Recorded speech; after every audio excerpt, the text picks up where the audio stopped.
आज का दिन हिंदुस्तान के गौरव का दिन है। पूरा विश्व आज की तारीख को भारत के पराक्रम का प्रमाण मानता है।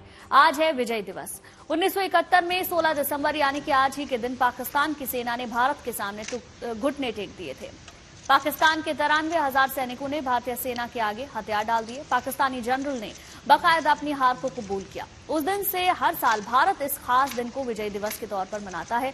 आज रक्षा मंत्री राजनाथ सिंह ने विजय दिवस के मौके पर देश के वीर सपूतों को श्रद्धांजलि दी। कोलकाता में भी विजय दिवस पर खास कार्यक्रम का आयोजन किया गया।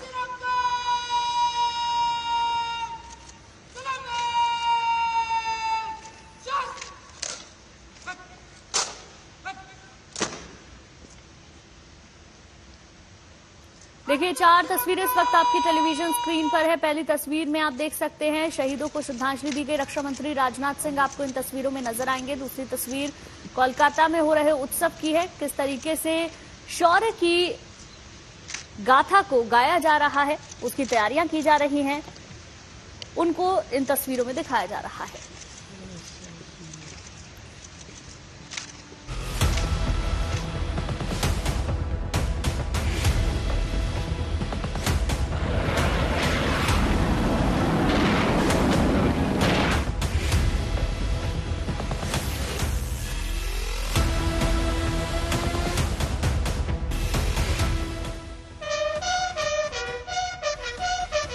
ये उन अमर शहीदों को नमन है जिन्होंने देश के लिए अपने प्राणों का सर्वोच्च बलिदान दिया।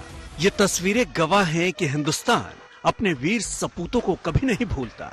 आज विजय दिवस पर पूरा देश हिंद के जाबाजों की वीर गाथा को याद कर रहा है।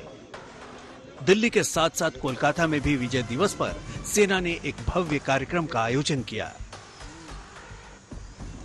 16 दिसंबर वो तारीख जो 1971 में पाकिस्तान के खिलाफ युद्ध में भारत की ऐतिहासिक जीत की पहचान बन चुकी है। हिंदुस्तान के पराक्रम का प्रमाण देने वाला ये वो खास दिन है जो इतिहास के पन्नों में सदा के लिए दर्ज हो चुका है। 1971 के बाद से पूरा देश हर साल 16 दिसंबर को विजय दिवस के तौर पर इस जीत का जश्न मनाता है। इस जीत के बाद ही बांग्लादेश को पूरे विश्व में एक नए मुल्क के तौर पर पहचान मिली। इससे पहले इसे पूर्वी पाकिस्तान के तौर पर जाना जाता था, लेकिन पाकिस्तान की दमनकारी नीति के खिलाफ वहां के लोगों में आक्रोश बढ़ता जा रहा था। मानवता की रक्षा की खातिर भारत ने बांग्लादेश में स्वतंत्रता संग्राम का समर्थन किया, जो पाकिस्तान के खिलाफ युद्ध में तब्दील हो गया। 3 दिसंबर 1971 को भारत पाकिस्तान के बीच युद्ध शुरू हुआ। 13 दिनों तक चले इस युद्ध में भारतीय सेना ने पाकिस्तानी सेना की कमर तोड़ दी। युद्ध के दौरान भारत के जवान हर मोर्चे पर पाकिस्तानी सेना पर भारी पड़ रहे थे। इस बीच 14 दिसंबर को भारतीय सेना को ढाका के गवर्नर हाउस में युद्ध को लेकर एक हाई लेवल मीटिंग की खबर मिली। भारतीय वायुसेना ने गवर्नर हाउस पर हवाई हमले की रणनीति बनाई। तय वक्त पर वायुसेना के मिग 21 विमानों ने गवर्नर हाउस पर सटीक हमला कर दिया। ये वो हमला था जिसने इस युद्ध में पाकिस्तान को घुटने पर ला दिया। पाकिस्तान को इतनी गहरी चोट लगी कि 2 दिन बाद ही वो हिंदुस्तानी सेना के सामने सरेंडर करने को मजबूर हो गया। 16 दिसंबर 1971 को पाकिस्तानी सेना के जनरल नियाजी ने अपने 93,000 सैनिकों के साथ हिंदुस्तान के सामने हथियार डाल दिए। आत्मसमर्पण के दस्तावेजों पर दस्तखत के साथ ही नियाजी ने अपने रिवॉल्वर भारतीय सेना के जनरल अरोड़ा के हवाले कर दी। पाकिस्तान के सरेंडर की ये तस्वीरें पूरे विश्व के इतिहास में भारत के शौर्य और पराक्रम का प्रमाण बन गई। इस ऐतिहासिक जीत ने पाकिस्तान का नक्शा भी हमेशा के लिए बदल दिया।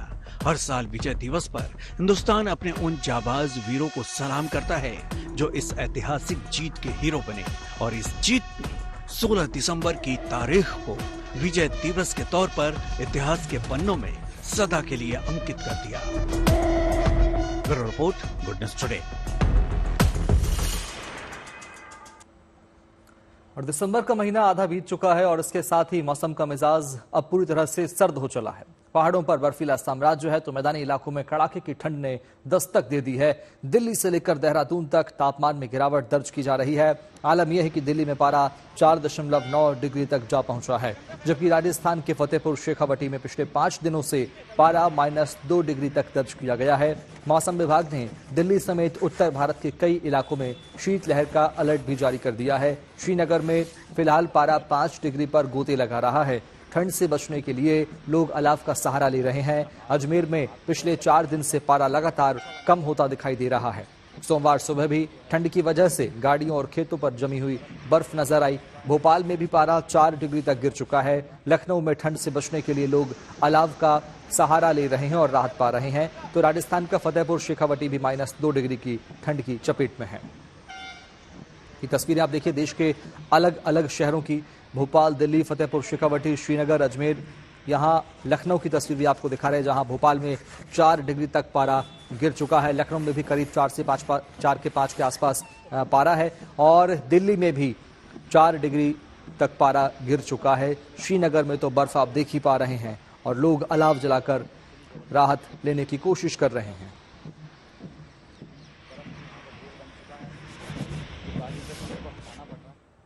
चलिए अब आपको लेकर चलते हैं दिल्ली के अक्षरधाम, जहां सुबह के वक्त कोहरे का पहरा दिखा। हालात ये थे कि अक्षरधाम मंदिर कोहरे की चादर में लिपटा नजर आया। देखिए अक्षरधाम से हमारे संवाददाता हिमांशु मिश्रा की ये खास रिपोर्ट।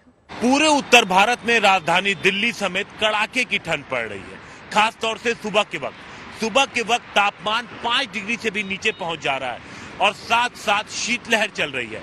इसकी वजह से राजधानी दिल्ली और आसपास के इलाकों में ठंड का एहसास ज्यादा है। खास तौर से पहाड़ों पर जो बर्फबारी हो रही है उसका असर भी मैदानी इलाकों में देखने को मिल रहा है और तापमान 5 डिग्री के आसपास बना हुआ है। लेकिन दोपहर के वक्त जब धूप निकल जाती है और तापमान 20 डिग्री के आसपास पहुंच जाता है तो थोड़ी राहत मिलती है। इस वक्त हम लोग मौजूद हैं अक्षरधाम मंदिर के सामने फ्लाईओवर पर। अभी भी हल्की धुंध देखी जा सकती है। सुबह के वक्त दिल्ली के जो ओपन इलाके हैं वहां पर हाईवेज पर कोहरा देखने को मिला, लेकिन राजधानी दिल्ली में कोहरे के साथ साथ आपको स्मॉग यानी प्रदूषण भी है, क्योंकि जो AQI है वो सुबह के वक्त 300 से ज्यादा कई इलाकों में, जो राजधानी दिल्ली के कई इलाके हैं वहां पे 300 से ज्यादा था, यानी कि बेहद खराब स्थिति में। तो धुंध के साथ साथ स्मॉग भी है और ठंड की अगर हम बात करें तो आने वाले कुछ दिनों में यही परिस्थिति बनी रहेगी। हाँ, ये आशंका जरूर है कि दोपहर के वक्त जो तापमान 22 डिग्री के आसपास पहुंच जाता है वो 20 डिग्री से नीचे आएगा और ऐसी परिस्थिति में ठंड का एहसास और ज्यादा होगा। यानी दिल्ली के लोग कड़ाके की सर्दी के लिए तैयार रहें। कैमरामैन रितेश मिश्रा के साथ हिमांशु मिश्रा। और दिल्ली NCR समेत पूरे उत्तर भारत में कड़ाके की ठंड पड़ रही है। लखनऊ में हालात ऐसे हैं कि लोग ठंड से बचने के लिए अलाव का सहारा ले रहे हैं। लखनऊ में ठंड के हालात कैसे हैं, देखिए हमारे संवाददाता समर्थ श्रीवास्तव की रिपोर्ट। उत्तर प्रदेश में शीतलहर का कहर बढ़ता जा रहा है। लखनऊ में इस हफ्ते का न्यूनतम तापमान 5 डिग्री तक गया है। बर्फीली हवाएं अब उत्तर प्रदेश के तमाम जिलों में पहुंच रही हैं। नतीजा क्या है कि लोग सड़कों में बैठ अलाव का सहारा ले रहे हैं। इस सर्दी से बचने के लिए सबसे अधिक ठंड किसी वक्त अगर महसूस की जा रही है वो सुबह और देर रात ऐसे समय है जिस वक्त अलाव के बिना जीवन व्यापन उनके लिए बड़ा मुश्किल है। जो कारोबारी हैं, जिनका काम बाहर रहना है, बाहर रहते हैं। तमाम कुछ लोग भी मौजूद हैं। ठंड बहुत हो रही है, अलाव से सहायता मिल रही है कुछ आप लोग को? हाँ, आराम तो मिल रही है। हाँ। आराम मिल रही तभी तो जलाते हैं। हाँ। तो ठंडी ज्यादा हो सब जंगल तोड़ ला रहे हैं।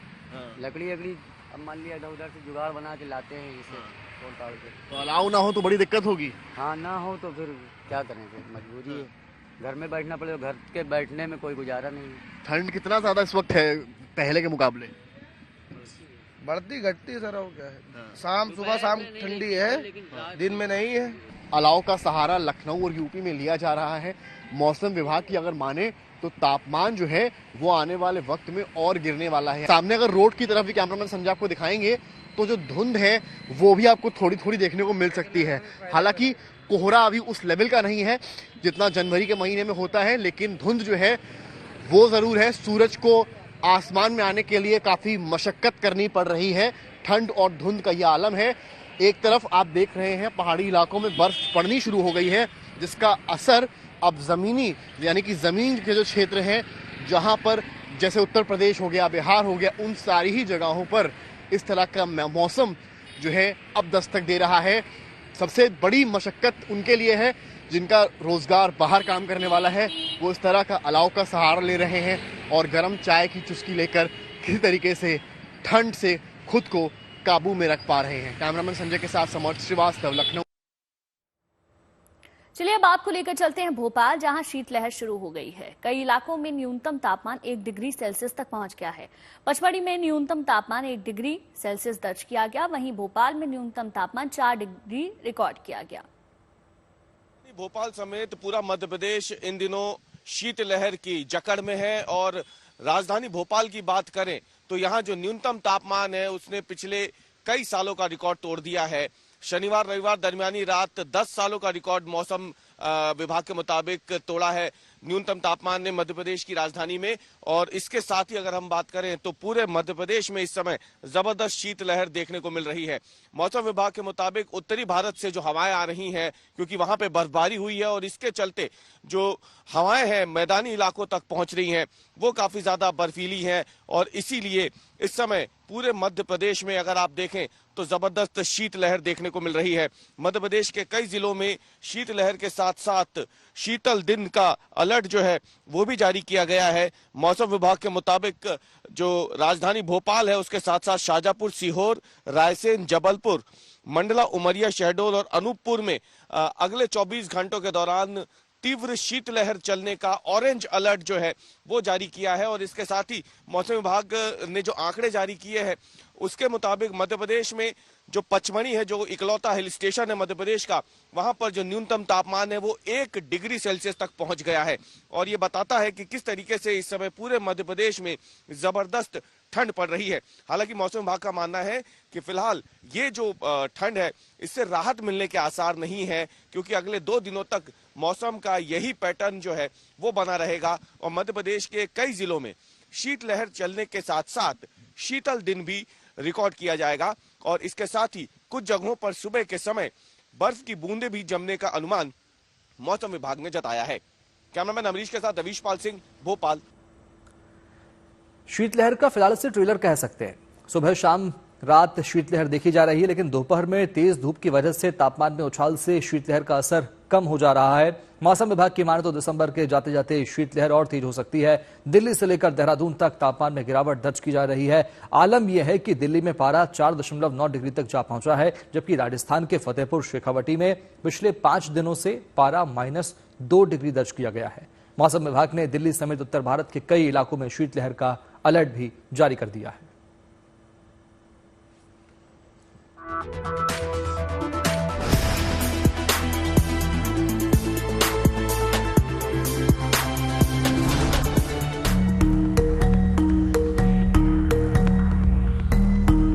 सड़कों पर बर्फ, मकानों पर बर्फ, पेड़ पौधों पर बर्फ जमी है। जहां भी नजर जाएगी सिर्फ बर्फ ही नजर आएगी। कश्मीर और हिमाचल प्रदेश से लेकर उत्तराखंड के पहाड़ों पर भी सफेद बर्फ का साम्राज्य स्थापित हो गया है। पहाड़ों पर तस्वीर कुछ ऐसी है तो मैदानी इलाकों का अंदाजा लगाना मुश्किल नहीं। सबसे पहले बात राजधानी दिल्ली की कर लेते हैं, जहां हार्ट कंपा देने वाली सर्दी ने दस्तक दे दी है। दिल्ली में भले ही थोड़ी धूप खिल रही हो, लेकिन सूरज ढलते ही तापमान गिरने लगता है। कानों को चीरती हुई सर्द हवाएं दिल्ली में भी बर्फीला एहसास कराने पर आमादा है। सर्दी का आलम यह है कि दिल्ली में शिमला सा एहसास लोगों को हो रहा है। दिल्ली की सर्दी का अंदाजा मौसम विभाग के इन आंकड़ों से लगाया जा सकता है। IMD के अनुसार मौसम विभाग ने दिल्ली में शीतलहर का अलर्ट जारी किया है। मौसम विभाग के मुताबिक इस सप्ताह दिल्ली का न्यूनतम तापमान 6 से 7 डिग्री सेल्सियस के आसपास रहने की संभावना है। वैसे तो दिसंबर के आखिर में दिल्ली के तापमान में इतनी गिरावट देखी जाती है, लेकिन इस बार समय से पहले ही गिरते पारे ने रिकॉर्ड बना लिया है। सर्द हवाएं और घटता तापमान राजस्थान में अलग ही रंग दिखा रहा है। राजस्थान के फतेहपुर शेखावटी में पिछले 5 दिन से पारा -2 डिग्री दर्ज किया गया। सर्दी से बचने के लिए लोग अलाव का सहारा ले रहे हैं। फतेहपुर शेखावटी में सर्दी का एहसास ऐसा है कि जो बाजार सुबह 9 बजे खुला करते थे, वहाँ दोपहर 12 बजे तक कम ही चहल पहल देखने को मिल रही है। यहाँ पे जो फतेहपुर का जो टेम्परेचर है वो पिछले 4-5 दिन जो माइनस जा रहा है, उसकी वजह से जनजीवन में खासा असर पड़ रहा है। और हम लोग भी हैं जो उनको जो आवारा पशु हैं उसको बचाने के लिए उनको उपाय गाँव में भी और भी सभी उपाय कर रहे हैं। और जो पेड़ पौधे हैं उनको कपड़ों से ढक करके उनका बचाव करने की कोशिश कर रहे हैं। लेकिन जितने भी पेड़ पौधे हैं वो ठंड की वजह से आधे पेड़ पौधे अभी तक वो नष्ट हो चुके हैं। और ये क्या पता आगे कितने दिनों तक ये ठंड का प्रभाव रहेगा। इंसान तो इंसान, जानवरों को भी इस ठंड से बचाने के लिए अलाव की मदद ली जा रही है। राजस्थान में फतेहपुर शेखावटी सबसे ठंडा रहा। यहाँ पेड़ पौधों पर बर्फ की परतें जमी हुई देखी गई। इसके अलावा ग्रामीण इलाकों में लगी सोलर प्लेट्स पर भी पाला जम गया।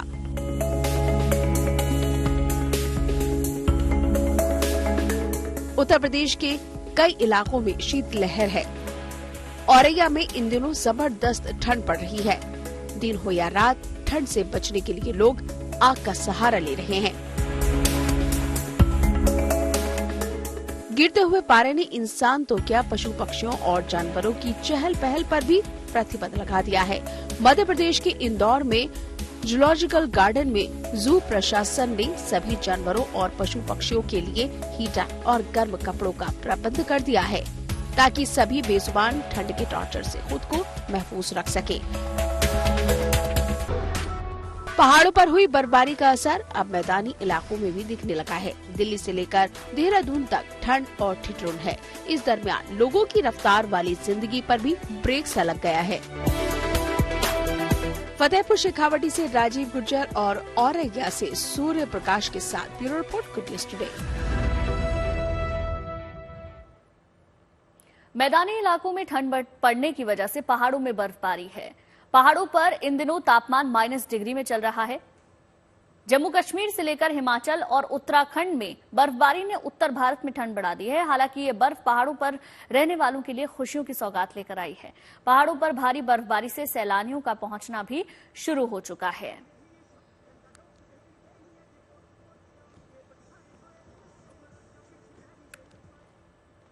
और मौसम के हिसाब से प्रकृति अपना सफेदी बिखेर रही है, तो गाड़ियों की आवाजाही प्रभावित नहीं हो, उसका भी खास ध्यान रखा जा रहा है। पुंछ में काफी मात्रा में बर्फबारी हो रही है, जिसके चलते सड़कों पर से बर्फ को हटाने का काम लगातार जारी है। नियमित तौर पर बर्फ हटाने वाली गाड़ियों से बर्फ हटाई जा रही है। ये गाड़ी पुंछ के हर इलाके में घूम रही है और रोड से बर्फ को हटा रही है, ताकि लोगों को कोई परेशानी ना हो। कश्मीर में बर्फबारी शुरू होने के साथ ही पर्यटकों का मेला लगना शुरू हो गया है, इसलिए भी प्रशासन खास एहतियात बरत रहा है, ताकि पर्यटकों को किसी प्रकार की परेशानी का सामना ना करना पड़े। और घाटी में बर्फबारी शुरू हुई तो ठंड ने भी अपने पैर पसार दिए। पारा माइनस में जा रहा है, इसलिए कांगड़ी की डिमांड बढ़ गई है। कांगड़ी एक प्रकार की टोकरी होती है जिसमें कोयले से भरा मिट्टी का बर्तन रखा जाता है। कश्मीरी लोग इसे अपने गर्म ऊनी लबादे के नीचे रखते हैं और इसे चलता फिरता हीटर माना जाता है। इसका इस्तेमाल कश्मीर के अलावा हिमाचल के कुछ इलाकों में भी किया जाता है। पुंछ में कांगड़ी के बाजार सज गए हैं। अलग अलग तरह के कांगड़ी बाजार में उपलब्ध हैं। लोग इसकी खरीदारी के लिए पहुंच रहे हैं। कांगड़ी की कीमत 150 रुपए से शुरू होती है, लेकिन क्वालिटी के मुताबिक इसकी कीमत और ज्यादा भी होते जाती है। कांगड़ी जो है यहाँ बच्चे से लेके बूढ़े तक जो है यहाँ पे इस्तेमाल करते हैं, क्योंकि कांगड़ी का लाइट ना होने की वजह से यहाँ पे सर्दी में लाइट भी बड़ी कम होती है। उसकी वजह से जो है यहाँ का जो ट्रेडिशन है, यहाँ का जो परंपरा है कांगड़ी, ये बच्चे से लेके बूढ़े तक जो है इस्तेमाल करते हैं। कम से कम 2-3 ट्रक हम यहाँ पे जो है यहाँ पे देते हैं और पूरे डिस्ट्रिक्ट में जो है हमारी कांगड़ी जो है सप्लाई होती है यहाँ से। हमारे इलाके में बहुत सर्दी है, बहुत से ज़्यादा सर्दी है वहाँ पर। तो अभी जैसे पानी जम गया, जैसे सोटी होती है ऐसे वहाँ पानी बन गया। तो अभी पूर्णिमा आया में यहाँ मैंने कांगड़ी ले लिया, जिसमें आग डालकर हम जो बिस्तर जो गर्म करते हैं सेकते हैं। तो वहाँ इसी से हम गुजारा करते हैं, बाकी कोई गुंजाइश यहाँ बचने की नहीं है। इतना सर्दी है इस इलाके में, शाहजहां के इलाके में शिद्दत की सर्दी पड़ रही है, जिसकी वजह से लोगों को बड़ी परेशानी का सामना करना पड़ता है। यहाँ पे जो कांगड़ी का मसला है वो बड़ी जरूरी है। देखिए कि पहले कांगड़ी, वही कांगड़ी जो 100 रुपए की आज पुंछ में मिलती है, वो यहाँ पे 400 या 500 की मिलती थी। अब मुगल रोड खुलने की वजह से यहाँ पे कांगड़ी जो है वो 100 रुपए की या 80 रुपए की मिल रही है। इससे लोगों को बड़ा फायदा हो रहा है।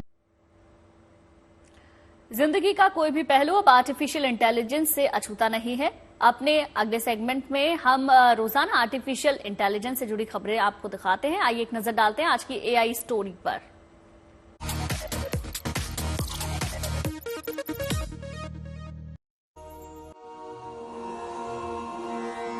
इंस्टीट्यूट ऑफ टेक्नोलॉजी के छात्रों ने अनोखा रोबोट तैयार किया है जो सिर्फ एक रोवर की तरह ही नहीं बल्कि ड्रोन की तरह भी काम कर सकता है। आर्टिफिशियल इंटेलिजेंस की मदद से रोबोट खुद तय करता है कि आगे का रास्ता कैसे पार करना है।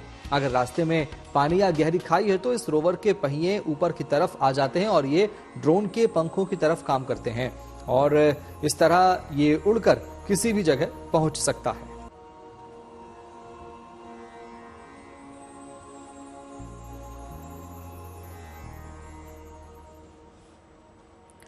ये छोटा सा रोबोट उन तमाम लोगों के लिए बेहद कारगर साबित हो सकता है जो लगातार घंटों लैपटॉप पर काम करते हैं। काम में मशगूल होकर जो लोग पानी पीना भूल जाते हैं, उन्हें ये रोबोट पानी पीने की याद दिलाता है। यही नहीं, काम करते हुए अगर कोई थक गया है तो ये छोटे से रोबोट के साथ कुछ देर खेलकर अपना मूड भी फ्रेश कर सकता है। आर्टिफिशियल इंटेलिजेंस की मदद से इस रोबोट को इस तरह डिजाइन किया गया है कि ये आपको कभी बोर नहीं होने देगा।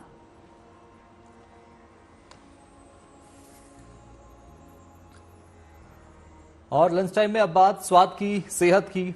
आज हम आपको लेकर चल रहे हैं पिंक सिटी और वहां की फेमस लस्सी की स्वादिष्ट झलक दिखाते हैं। यहां 3 तरह की लस्सियां मिलती है, मीठी, नमकीन और शुगर फ्री। अंग्रेजों के जमाने की लस्सी देसी ग्राहकों के अलावा टूरिस्ट को भी काफी पसंद है, उनके बीच भी काफी पॉपुलर है। 1944 से इसकी शुरुआत हुई और आज इस मलाईदार लस्सी ने ग्राहकों के बीच अपनी खास पहचान बना ली है।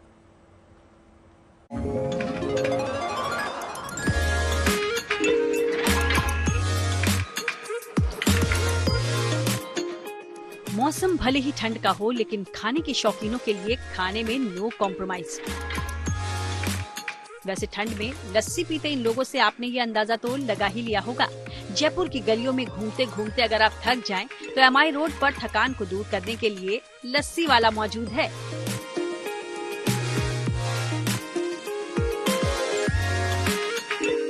मक्खन, मलाई और दही से बना ये ठेठ देसी स्वाद 80 साल से यूं ही लोगों की जुबान पर है। वैसे बता दें कि अंग्रेजों के जमाने की दुकान है। It is wonderful. It's cool and sweet. It's our first time to try it. It's great. This is incredible. Delicious. कहते हैं ना, वक्त चाहे कितना भी बदल जाए, लेकिन असल स्वाद हमेशा बरकरार रहता है। इस लस्सी की यही खासियत है, तभी तो सालों से लोग यहाँ आ रहे हैं। Do visit and just try it. मैंने मेरी लाइफ में इधर लस्सी पिया, ऐसा लस्सी कहीं पे नहीं मिलता है। 1944 से शुरू हुए इस स्वाद को कायम रखने की जिम्मेदारी इसे शुरू करने वाले परिवार की चौथी पीढ़ी पर है। इसके जायके को वो कैसे बरकरार रखते हैं, सुनिए जरा। ये 80 साल पुरानी दुकान है। ये मेरे परदादा जी ने खोली थी, जिनका नाम था किशनलाल अग्रवाल। वो लोग जयपुर आए, उन्होंने काम चालू करा पहले दही का और पेड़े का।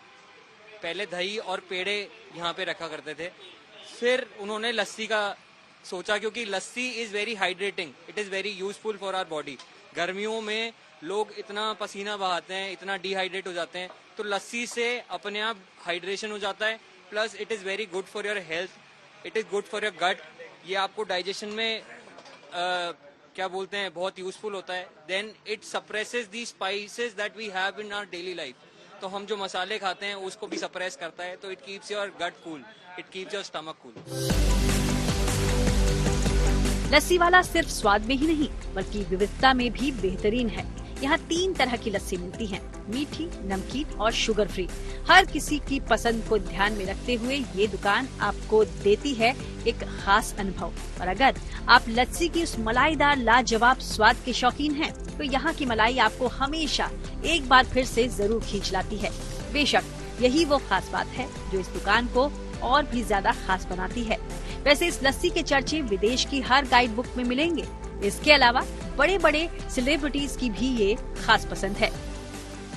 यहाँ के लोगों का जो कहना है वो ये है कि ये इतने अच्छे से जानी जाती है, इतने समय से जानी जाती है कि वो हमेशा सिर्फ इसी जगह पर आना पसंद करते हैं। कैमरामैन निखिल के साथ rhythm Jain, good news today. अब आपको दिखाते हैं कुंभ में आस्था के रंग। संगम नगरी में कुंभ के रंग नजर आने लगे हैं। हर तरफ आस्था के रंग बिखरे हैं। प्रयाग नगरी में देश के कोने कोने से साधु संतों का पहुंचना शुरू हो गया है।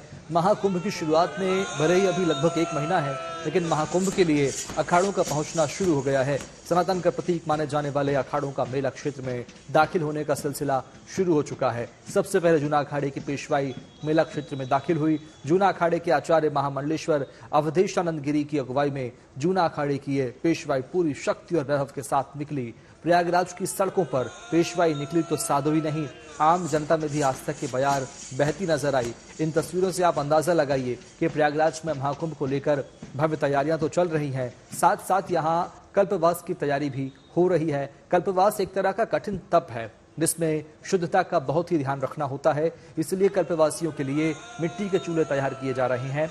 जाहिर है संगम नगरी में हर तरफ आस्था की बयार है। 13 जनवरी से लगने वाले दुनिया के सबसे बड़े आध्यात्मिक मेले में अब कई नामी बाबाओं ने पहुंचना शुरू कर दिया है। इन्हीं बाबाओं में से एक है महामंडलेश्वर अवधूत बाबा, यानी कि पर्यावरण बाबा। पर्यावरण की सुरक्षा के लिए संकल्प उनकी खास पहचान है, लेकिन इसके साथ ही उनकी एक और पहचान है। उनके शरीर पर सुशोभित स्वर्ण आभूषण। महामंडलेश्वर अपने शरीर पर सोने से जड़े हुए आभूषण पहने हुए हैं, जिसमें सोने की माला, अंगूठी और हीरे से जड़ी घड़ी भी है। अरुण गिरी महाराज पायलट बाबा के शिष्य हैं और ये बाबा हर समय गहने से लदे रहते हैं। 10 तरह के रत्न से जुड़ी कीमती अंगूठियां पहनते हैं और चांदी का एक धर्म दंड भी रखते हैं। हाथ में सोने के कई कड़े और बाजूबंद पहनते हैं और स्फटिक और क्रिस्टल की कीमती माला भी धारण करते हैं। इतने आभूषणों से लदे बाबा दूर से ही पहचान में आ जाते हैं। महामंडलेश्वर अवधूत का असली नाम है बाबा अरुण गिरी महाराज, लेकिन इन्हें एनवायरमेंट बाबा यानी कि पर्यावरण बाबा के नाम से जाना जाता है।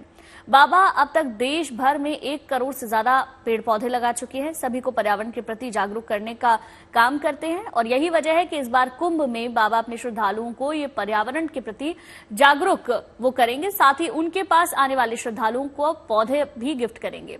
पर्यावरण बाबा ने इस बार महाकुंभ में 51,000 फलदार पेड़ बांटने का संकल्प लिया है। उनका कहना है, आओ पेड़ लगाएं, जीवन बचाएं।